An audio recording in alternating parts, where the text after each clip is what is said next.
But although कि अगर traction नहीं है तो क्या स्पोर्ट्स मोड और क्या सिटी मोड, बस जस्ट आपको थोड़ा सा टॉर्क अच्छा मिलता तो अंदर से अच्छी फील आती है। तो बाकी जो उनके जो शोरूम पे जो एजेंट्स हैं, जो रिप्रेजेंटेटिव्स हैं, उनका मुझे बिहेवियर इतना अच्छा नहीं लगा। गाड़ी चलाते में जब रूट पे चल रही होती है तब रोड से थोड़ा सा नज़र हटानी पड़ती है स्क्रीन के लिए। टाटा की जो गाड़ियाँ बिकी हैं वो टाटा की गाड़ियों की क्वालिटी की वजह से बिकी है, उनके सेल्स की वजह से नहीं बिकी है। नमस्कार दोस्तों, मेरा नाम है प्रतीक और अभी जो आप फ्रेम में गाड़ी देख रहे हैं टाटा नेक्सॉन डार्क एडिशन है ये, और काफ़ी सुंदर लग रही होगी आपको डार्क एडिशन में। तो आज की वीडियो में इस टाटा नेक्सॉन डार्क एडिशन के ऑनरशिप रिव्यू के बारे में जानेंगे। इस गाड़ी के ऑनर भी यहाँ मौजूद है, तो सबसे पहले मैं उनका वेलकम करूँगा। प्रस्तुत सर, स्वागत है आपका मेरे यूट्यूब चैनल पे। एंड सर का भी खुद का भी एक यूट्यूब चैनल है एंड सर डीओपी वगैरह, एक्टिंग वगैरह इनसे रिलेटेड वीडियोस बनाते हैं। सर क्या नाम है आपके चैनल का? मेरे चैनल का नाम है टिंटिन फिल्म एडवेंचर्स। तो सर का चैनल का नाम आप डेफिनेटली, मैं जो सर के चैनल का लिंक है वो डिस्क्रिप्शन बॉक्स में डाल दूंगा, आप डेफिनेटली वहाँ पे जाके विजिट कर सकते हैं। तो अभी सर बात करते हैं इस गाड़ी के बारे में। तो आपने सर ये गाड़ी कब खरीदी थी? मैंने जून में ली थी, इसी 2021 में। तो सर ने 21 की जून में ली थी। सर आपने कंपटीशन में कॉम्पैक्ट एसयूवी है, तो इसके कंपटीशन में बहुत सारे ऑप्शंस आज मार्केट में अवेलेबल हैं। हाँ। जैसे कि नेक्सॉन होगी, ब्रेजा होगी, सोनेट होगी, वेन्यू होगी, टाइगुन होगी, बहुत सारे, मतलब ये तो सबसे ज़्यादा पॉपुलर इसका सेगमेंट है। और उस टाइम फोर्ड इको स्पोर्ट भी आती थी। तो आप इस पे क्यों गए? पर्टिकुलर कोई रीज़न क्या? मैंने सब गाड़ियाँ चला के देखी थी और इस सेगमेंट में जितनी भी गाड़ियाँ आती है सब मैंने चला के देखी। बस ये नेक्सॉन एक ऐसी गाड़ी थी जो मेरी सारी रिक्वायरमेंट्स को फुलफिल कर रही थी। एक मुझे एक्सयूवी 300 बहुत अच्छी लगी थी। हाँ जी, एक्सयूवी 300 चलने में अच्छी, उसके ड्राइविंग डायनेमिक्स बहुत अच्छे हैं। हाँ जी, वो चलने में अच्छी है, ब्रॉड है, वो बिल्कुल सड़क से चिपक के चलती है। लेकिन उसके अंदर जो दो सबसे बड़े मुझे इश्यूज लगे, एक तो उसका जो बूट था वो बहुत छोटा था। हाँ जी, हाँ जी। और उसकी ग्राउंड क्लियरेंस बहुत कम थी। ग्राउंड क्लियरेंस कम लगी आपको? हाँ, उसकी ग्राउंड क्लियरेंस काफ़ी कम थी। उसकी ग्राउंड क्लियरेंस कभी 170 mm के अराउंड है। हाँ जी, 180 समथिंग है वैसे। तो 170-80 के बीच में। इसकी ग्राउंड क्लियरेंस 209 mm है। ओके, तो मतलब वो चीज़ आपको थोड़ी सी ज़्यादा, इसने आपकी जो सर ने अपनी रिक्वायरमेंट्स को देखा। और हमें यही करना चाहिए कि हमें डायरेक्टली सेल्समैन के बहकावे में कि सर ये ले लो, इसमें ऑफर है, ये चीज़ नहीं देखनी चाहिए। अपनी रिक्वायरमेंट्स देखनी चाहिए, अपनी सेफ्टी देखनी चाहिए। सर ने सेफ्टी को चुना, इसके फीचर्स को चुना, साथ ही साथ ये देखा कि मेरी रिक्वायरमेंट बूट स्पेस की भी है, मेरे को 5 जनों के साथ जाना भी पड़ता है, हर चीज़ सर ने देखी। तो डेफिनेटली सर इस डिसीजन पे आए। तो मैं आपको बता दूं, गाड़ी RJ45 है, जयपुर से आए हैं सर हमारे पास। और सर इसको मोस्टली सिटी में यूज़ कर रहे हैं अभी करंटली सिचुएशन में। सर आपने लगभग कितनी चला दी इसे? ये करीब अभी 9,500 किलोमीटर चल गई। ओके। और तो सिटी प्लस हाईवे पे भी बहुत ज़्यादा चली है, ऑफ रोडिंग भी मैंने इसे काफ़ी की है। तो मतलब आपका लगभग आपने इसको अच्छा खासा 9,000 किलोमीटर में ना हमें पता चल जाता है गाड़ी के हर चीज़ के बारे में कि कैसी कुछ है, ये कैसा बिहेव करती है, किस कंडीशन में। तो सर आप बताएं कि इसमें आपको मतलब कि जैसे आप कह रहे हैं ऑफ रोड वगैरह लेके गए, तो ऑफ रोड मतलब ये तो सड़क थोड़ी बहुत टूटी होती है, हम कच्चे बच्चे में उतार लेते हैं, उसमें ऑफ रोड कह रहे हो या फिर प्रॉपर कोर ऑफ रोडिंग वगैरह आपने? नहीं, प्रॉपर बिल्कुल रेगिस्तान में सैंड ड्यून्स, बिल्कुल रोड का कोई नामो निशान नहीं है, बिल्कुल मिट्टी पे चलानी है। बाकी जैसे पहाड़ी रास्ते होते हैं वहाँ पे भी लेके गया हूँ। और पहाड़ों पे कहाँ लेके गए सर आप इसको? पहाड़ों पे अभी कल ही मैं भानगढ़ जाके आया था इससे। ओके। और बाकी नाहरगढ़ और यहाँ पे थोड़ा आना जाना हुआ है। तो जो लोग जयपुर से उन्हें पता है कि नाहरगढ़ में चढ़ाई अच्छी खासी है, 9 किलोमीटर की चढ़ाई है और अच्छी खासी आपको उसमें एलिवेशन भी देखने को मिल जाती है। तो मतलब पहाड़ों वाली फील जयपुर में हम ले ही सकते हैं। तो सर ने ली है। और सर आपको पहाड़ों में अंडर पावर वगैरह लगी या टर्बो लैग लगा, क्योंकि ये टर्बो पेट्रोल इंजन है? नहीं, कोई लैग नहीं लगा। इसमें जो स्पोर्ट्स मोड है वो काफ़ी काम का है। हालांकि पहाड़ों पे मुझे स्पोर्ट्स मोड लगाने की ज़रूरत नहीं पड़ी, लेकिन मिट्टी पे मुझे लगा कि यार स्पोर्ट्स मोड मुझे लगाना चाहिए। थोड़ा लग रही थी, दब रही थी थोड़ी गाड़ी, ऐसा फील हो रहा था आपको कि थोड़ा सा दबाव महसूस कर रही? थोड़ा सा, क्योंकि टायर्स पूरी अपनी स्पेस नहीं बना पा रहे थे मिट्टी में, है ना। तो वो थोड़ा सा अपनी जगह पे ज़्यादा घूम गए थे। तो स्पोर्ट्स मोड पे मुझे थोड़ा कॉन्फिडेंस ज़्यादा आ रहा था कि आपको कि निकल जाएगी। बट ऑल्दो कि अगर ट्रैक्शन नहीं है तो क्या स्पोर्ट्स मोड और क्या सिटी मोड, बस जस्ट आपको थोड़ा सा टॉर्क अच्छा मिलता तो अंदर से अच्छी फील आती है। साइकोलॉजिकल इफेक्ट भी होता है कि स्पोर्ट्स मोड में अब तो निकल ही जाएगी, तो वो वाला फैक्टर भी कहीं ना कहीं आ जाता है।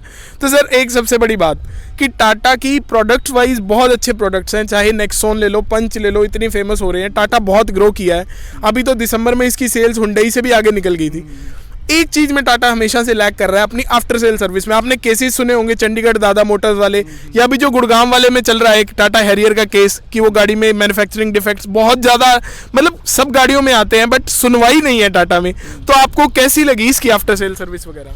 आफ्टर सेल सर्विस में मुझे अभी तक कोई दिक्कत नहीं आई।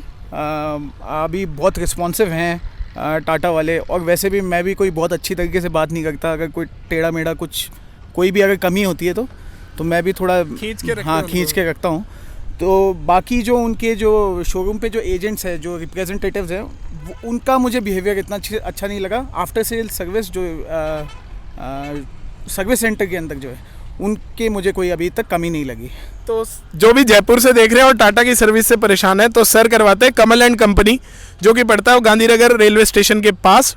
तो आप डेफिनेटली उस पर विजिट कर सकते हैं। सर कह रहे हैं उनकी सर्विस बहुत अच्छी है, जस्ट उनका जो सेल्स वाला डिपार्टमेंट है वो थोड़ा सा इतना बिहेवियर, क्योंकि मैंने खुद फील किया, मैं भी शूट वगैरह करने जाता रहता हूँ, जो टाटा के प्रोफेशन इतना ज़्यादा अनप्रोफेशनल बिहेवियर है शोरूम्स के अंदर, बहुत ज़्यादा फील होता है। सर्विस सेंटर में ऑल्दो मेरा कभी एक्सपीरियंस हुआ नहीं है, तो मतलब आपको इतनी ज़्यादा इशू नहीं आ रहा सर? नहीं, कोई इशू नहीं आ रहा। बस वो है कि जो सेल्स वाले जो हैं, टाटा ने गाड़ियां बेचने के लिए भी ट्रक वाले सेल्समैन रख रखे, तो उनको ये बताना चाहिए कि अब तुम गाड़ियां बेच रहे हो जिनके अंदर टॉप नॉच फीचर्स हैं, सब कुछ है, तो ट्रक वाली बात नहीं है। तो फिर उनको उसके हिसाब से थोड़ा सा अपग्रेड करना चाहिए। बाकी मुझे कोई इशू आया नहीं। हाँ एग्जैक्टली, जो सेल्समैन है ना वो मिसगाइड भी करते हैं और गलत इन्फॉर्मेशन, मतलब कुछ पता नहीं होता कि सर इसमें आवाज़ आ रही है, ये तो सर हमारी भारी आवाज़ है। एक मैंने टेस्ट ड्राइव ली थी, उसमें सस्पेंशन से आवाज़ आ रही थी उसके व्हीकल के, सर ये तो हमारी आवाज़ आती है। मतलब ऐसी मतलब बिल्कुल अनप्रोफेशनल बातें करते हैं सेल्समैन। ऑल्दो सर्विस का एक्सपीरियंस सर बता रहे हैं अच्छा है, तो आप डेफिनेटली वहाँ से कमल एंड कंपनी से करवा के एक बार ट्राई कर सकते हैं अगर आप परेशान है टाटा की सर्विस से। तो बाकी सर आपने मतलब अभी तक इसकी एक ही सर्विस हुई होगी, वो 5000 वाली, और एक वो फर्स्ट चेकअप जो होता है वो? हाँ, फर्स्ट चेकअप और एक सर्विस हुई है अभी। तो उसमें ऑयल चेंज वगैरह तो होता नहीं, तो कोई कॉस्ट वगैरह तो अभी तक आपकी जीरो आई होगी? बिल्कुल जीरो आई है अभी तक तो सर ने कोई भी पेड सर्विस नहीं करवाई है, और जो करवाई है उनमें भी ऑयल चेंज नहीं हुआ है, तो कोई कॉस्ट वगैरह नहीं है। बाकी सर अभी आप मतलब इस गाड़ी को कहाँ लेके गए हैं ऑन हाईवे, मतलब कितने दूरी तक लेके गए हैं? हाईवे मैं अभी बीकानेर तक गया हूँ और ये नागौर तक गया हूँ। ठीक है, तो मतलब अच्छा खासा 500 किलोमीटर का आपने स्ट्रेच कवर कर रखा है? 400-500 किलोमीटर का कर रखा है। अभी मतलब दिल्ली जाने का चल रहा था, लेकिन दिल्ली जाना हुआ नहीं, लेकिन और आसपास बहुत जगहों पे चला गया, और कल ही मैं इससे भानगढ़ जाके आया हूँ। अच्छा, कल ही भानगढ़ जाके। तो मतलब हाईवे पे आपको मतलब एवरेज कितनी की निकाल के दे देती है ये? एवरेज ये 17-18 के अराउंड हाईवे पे निकाल देती है। हाईवे पे अगर मैं इको मोड पे चलाता हूँ, बस क्रूजिंग स्पीड से चलना है, मैं ज़्यादा भगाता तोड़ाता नहीं हूँ, रैश ड्राइविंग नहीं करता, डिसेंटली चलाते हैं। तो 18 के अराउंड दे देती है। जब मैं फर्स्ट टाइम जब इसको अजमेर लेके गया था थोड़ा लॉन्ग रूट पे, तब अजमेर के रास्ते में इसने 20-21 का एवरेज दिया था। तो आप जो माइलेज बता रहे हैं, वो जो माइलेज मीटर दिखाता है अपने MID, वो बता रहे हैं, आपने टैंक टू टैंक भी मेजर कर? टैंक टू टैंक मेजर किया था जब मैं अजमेर लेके गया था फर्स्ट टाइम, तब उसने 20 के अराउंड 20 पॉइंट समथिंग उसने एवरेज दिया था। बाकी माइलेज मीटर में तो 23 पॉइंट समथिंग आ गया था लिखा। तो मतलब वेरिएशन है माइलेज मीटर से। तो मतलब गाड़ी लगभग आप बहुत ही क्रूजिंग स्पीड्स पे चलाते हैं क्रूज कंट्रोल का यूज़ करके, तो 20 की भी दे देती है। जनरली आप अपने फुट से चलाएंगे, एक्सेलरेटर थोड़ा बहुत कम ज़्यादा होता रहता है हमसे, तो लगभग 17-18 की दे देगी। बाकी सर आपने इसको सिटी में भी यूज़ किया है, तो बम्पर टू बम्पर ट्रैफिक में जैसे 3 सिलेंडर इंजन है तो वाइब्रेट करता है, आपको भी पता है। ऑल्दो इसकी थोड़ी सी अभी स्टार्ट करके आपको इंजन नॉइज दिखा दूंगा, 3 सिलेंडर की नॉर्मली ज़्यादा ही रहती है, और कंपनियां 3 सिलेंडर दे भी इसलिए रही हैं ताकि आपको कम कॉस्ट में ज़्यादा अच्छी चीज़ दे सकें, क्योंकि लोगों को फीचर से ज़्यादा प्यार है आजकल। तो उसके रिगार्डिंग जैसे एक मतलब आप बम्पर टू बम्पर ट्रैफिक में चलाते हैं तो क्लच वगैरह छोड़ते हैं तो जडर वगैरह करती है, वाइब्रेशन वगैरह कुछ? नहीं, मोस्टली नहीं करती, कभी कभी होता है।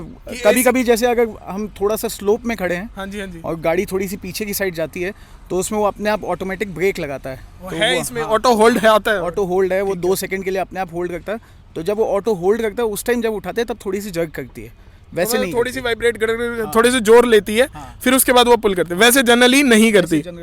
तो ये चीज़ अच्छी है कि नहीं, तो जनरली 3 सिलेंडर इंजन थोड़ा सा उठाते टाइम वाइब्रेट वगैरह करते हैं, रिवर्स अपने थोड़ा सा स्लोप पे करें तो थोड़ा सा वाइब्रेट वगैरह करते हैं, तो इस रिगार्डिंग अच्छा है। और सिटी में माइलेज वगैरह कितने निकाल रहे हो सर आप? सिटी में 14 मैक्सिमम, मतलब 13 से 15 मान लो। और वो रेड मतलब बिल्कुल कोर बम्पर टू बम्पर ट्रैफिक में बता रहे हो सर आप?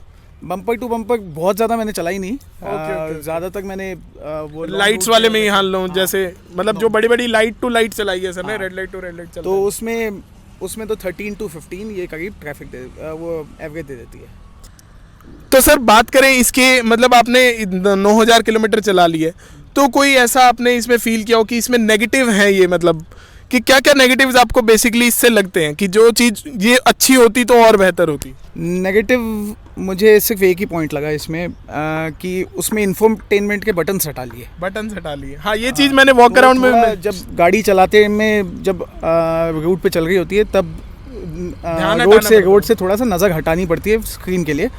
बाकी और कोई मुझे अभी तक नेगेटिव इसमें देखा नहीं, बाकी बिल्कुल फर्स्ट क्लास है गाड़ी। बाकी नीचे लगने वगैरह का तो कोई इशू कभी सवाल ही नहीं पैदा होता, चाहे फुल लोड में हो कुछ भी हो। अभी तक एक बार भी कहीं नीचे नहीं लगी, 4-5 लोगों को बिठा के। इनफैक्ट हम वहाँ पे कानोता के पास में जाते हैं, हमारा थोड़ा वहाँ काम रहता है, तो वहाँ पे 5 लोगों को बिठा के लेके जाते हैं। कई बार वहाँ पे ऑफ रोड बिल्कुल सैंड ड्यून्स पे चलाई, कभी नीचे ही अड़ी नहीं, तो अड़ने का इसमें कोई इशू है नहीं। और कोई कभी ब्रेकडाउन वगैरह नहीं हुआ इसका? ब्रेकडाउन वगैरह कुछ भी नहीं हुआ। तो बात करें इस टाटा नेक्सॉन से, सर बहुत ज़्यादा सेटिस्फाइड है अभी तक, टचवुड सर को कोई इशू इससे नहीं हुआ है, और सर मतलब कंप्लीटली सेटिस्फाइड है। ग्राउंड क्लियरेंस वगैरह किसी भी तरह की पावर की कमी सर को नहीं लगती। 5 जनों को बिठा के एसी ऑन करने के बाद भी ना भी हिल्स में लगती कमी पावर की, कहीं पे भी आपको परफॉर्मेंस, पावर, माइलेज, पिकअप की हर तरह से आप सेटिस्फाइड हैं लगभग। अभी तक मुझे कोई इशू नहीं आया, मैं बिल्कुल सेटिस्फाइड हूँ। तो सर मतलब आपने इस सेगमेंट की अदर कार्स भी ड्राइव वगैरह की होंगी, तो आपके अकॉर्डिंग कंफर्टेबल है ये गाड़ी या वो कोई और गाड़ी से ज़्यादा कंफर्टेबल है? मैंने इस सेगमेंट में जितनी भी गाड़ियाँ थी, 7 या 8 गाड़ियाँ थी, मैंने सब गाड़ियाँ चलाई थी, सब गाड़ियाँ चला के और सब कुछ टेस्ट करके देखा था। चलने में एक चीज़ है, चलने में मुझे XUV 300 ज़्यादा अच्छी लगी। ओके, हाई स्पीड्स में या जनरली हर एक सिनेरियो में? नहीं, वो चलने में वो ज़्यादा बेटर है, ज़्यादा स्मूथ ड्राइव है उसकी, और क्या बोलते हैं उसका पिकअप ज़्यादा अच्छा है। पेट्रोल ही चलाई थी सर वो भी आपने? मुझे पेट्रोल ही चाहिए थी, तो मैंने पेट्रोल ही चलाई थी। तो उसका टॉप मॉडल चलाया था। बस वो XUV 300 2-3 पॉइंट्स पे, एक वो डिक्की, उसका ग्राउंड क्लियरेंस, और हाँ उसका जो इंटीरियर था वो बहुत पुराना सा है। हाँ। वो मतलब वो इतना अपीलिंग नहीं है। तो बाकी मुझे मैंने वेन्यू भी ट्राई करके देखी, काइगर, सब गाड़ियाँ मैंने ट्राई करके देखी। तो वेन्यू में तो आपको स्पेस नहीं मिलेगा, काइगर आपको जरूरत से ज़्यादा हल्की महसूस होगी। मैंने लगभग सब चलाएंगे इस सेगमेंट में, और मुझे पता है कि टाटा नेक्सॉन मतलब ओवरऑल एक अच्छा पैकेज है। ऑल्दो ड्राइवेबिलिटी XUV 300 की बहुत अच्छी है, उससे भी बढ़िया थी फोर्ड इको स्पोर्ट की, बट उसकी राइड क्वालिटी इतनी अच्छी नहीं थी कि बहुत स्टिफ सस्पेंशन है। फोर्ड इको स्पोर्ट मेरे पास एक है, गर्मी है। ओके, तो इको स्पोर्ट मैं जानता हूँ कैसी चलती है वो, बस इको स्पोर्ट जो है थोड़ी हार्ड है गाड़ी। वो मतलब चलती थोड़ी निम्बल नहीं लगती, कार की तरह नहीं चलती, थोड़ा सा आपको टफ वाली फील आती है। हाँ, थोड़ा रफ चलती है वो, और वो बम्प्स वगैरह उन सब पे इतनी अच्छी नहीं है उसके, क्योंकि सस्पेंशन बहुत हार्ड है उसमें। मतलब आपको एक गड्ढा मतलब वो फील होता है अंदर, आप पूरे हिलते हो, हल्के ब्रेकर पे भी बिल्कुल, मतलब हाई स्पीड्स पे तो उसके ठीक है फ्लैटन आउट कर देते हैं, बट सर का ओवरऑल एक्सपीरियंस बहुत अच्छा रहा। तो सर आप ये कार रिकमेंड करते हो किसी को कि 13 लाख रुपए आज कोई लगाए कॉम्पैक्ट SUV सेगमेंट में, तो किसके लिए बेस्ट परफेक्ट चॉइस है? हाँ, मैंने ये गाड़ी जब से ली है उसके बाद मैं कमल एंड कंपनी से 2 गाड़ियाँ दिलवा चुका हूँ। एक नेक्सॉन और एक पंच। तो अभी एक और मैं किसी को रेकमेंड की है, और वो भी लेने में इंटरेस्टेड हैं, तो देखते बढ़िया रहेगा। तो मतलब कुल मिला के सर की तरफ से पूरी रिकमेंडेड है, बट आप डार्क एडिशन में जाएं ना जाएं ये आपके बजट पे डिपेंड करता है। आप डेफिनेट, सर के कहने का मतलब है अगर कॉम्पैक्ट SUV में आपको एक ओवरऑल बैलेंस चाहिए तो आप डेफिनेटली टाटा नेक्सॉन पे जा सकते हैं, क्योंकि सर को अभी तक पास्ट एक्सपीरियंस में एंड सर के रिलेटिव्स को जितने भी नोन्स हैं, टाटा से कोई आफ्टर सेल सर्विस का इशू नहीं हुआ। बट क्योंकि ऑलरेडी केसेस हैं इंडियन मार्केट के अंदर जिन्होंने टाटा मोटर से थोड़े परेशान है, तो टाटा वालों को मेरी साइड से एक रिक्वेस्ट है कि थोड़ी सी अपनी आफ्टर सेल सर्विस पे भी ध्यान दो, नहीं तो जो इतने अच्छे कस्टमर वापिस आपकी पीक पे आइए, इसको नीचे जाने में भी टाइम नहीं लगेगा। आफ्टर सेल से ज़्यादा उनको अपने सेल्स डिपार्टमेंट पे ध्यान देने की ज़रूरत है, क्योंकि सेल्स डिपार्टमेंट में 2-3 शोरूम्स में गया, सब जगह एक जैसा ही है ना, वो इतना कुछ अपीलिंग नहीं है उनमें। मतलब शोरूम में जाके ये फील नहीं आता कि हम एक बड़ी गाड़ी, एक अच्छी गाड़ी लेने वाले हैं। कस्टमर को डील करने का उनको एग्जैक्टली उनको वो नहीं है, ट्रेंड नहीं है उस चीज़ के लिए। डेफिनेटली वो बस जस्ट वही अवॉइड करना चाहते हैं हर चीज़ को कि ठीक है सर आपने लेनी है तो लो, नहीं लेनी तो हमारी बिक्री है, ये वाला एटीट्यूड है उनका।